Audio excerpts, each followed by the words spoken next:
എവിടെ പോന്നു? നമുക്ക് കൂർഗ് എൻഡിലേക്ക് പോവാം. കണ്ണൂരിന്റെ ഒരു ചെറിയൊരു എൻഡ് ഭാഗമാണ് വായിക്കുമ്പോ. ഹലോ ഗൈസ്, നമ്മൾ ഇന്ന് പോയിട്ടുണ്ടായിരുന്ന കണ്ണൂരിന്റെ ഒരു എൻഡ് എന്നല്ല അറിയപ്പെടുന്ന വായക്കൊമ്പയിലേക്കായിരുന്നു. തളിപ്പറമ്പ് ആലക്കോട് മലയോര ഹൈവേയുടെ എൻഡാണ് വായക്കൊമ്പ. കർണാടകയിലുള്ള വീരാജ്പേട്ടയിലേക്ക് എളുപ്പത്തിൽ നമ്മൾക്ക് കണക്ട് ചെയ്യാൻ പറ്റുന്ന ഒരു റോഡ് മാർഗം തന്നെയായിരുന്നു ഇത്. പക്ഷെ കർണാടക ഗവൺമെന്റിൽ നിന്ന് ഒരു അപ്രൂവൽ കിട്ടാത്തത് കൊണ്ട് മാത്രം നിലച്ചുപോയ പദ്ധതി. ബാക്കിയുള്ള ഹിൽ സ്റ്റേഷൻസിനെ അപേക്ഷിച്ച് ഒരിക്കലും ഓവർ എക്സ്പെക്ടേഷൻസ് വെച്ച് ഈ ഒരു സ്പോട്ടിലേക്ക് നിങ്ങൾ വരാതിരിക്കുക.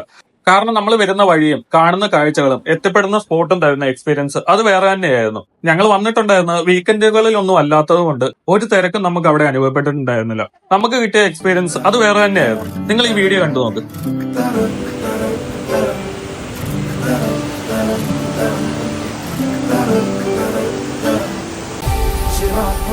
മഴയത്ത് നിലാവഞ്ചി തുഴഞ്ഞത്ത് ചിറാപ്പുഞ്ചി മഴയത്ത് നിലാവഞ്ചി തുഴഞ്ഞത്ത്. ഈ ഒരു മഴക്കാലത്ത് ആലക്കോട് വൺ ഡേ ട്രിപ്പ് ആയിട്ട് വരുന്നവര് വായിക്കൊമ്പയും കൂടെ ലിസ്റ്റ് ഔട്ട് വെച്ചേക്ക്. കാരണം ഒരിക്കലും നഷ്ടമെന്ന് പറയാൻ പറ്റത്തില്ല. വ്ളോഗ് കണ്ട് ഇഷ്ടപ്പെട്ടവര് ഒന്ന് ഫോളോ ചെയ്ത് സപ്പോർട്ട് ചെയ്തേക്ക്. ഇതിൽ നല്ലൊരു വീഡിയോ ആയിട്ട് പിന്നീട് കാണാം. അതുവരേക്കും ബൈ.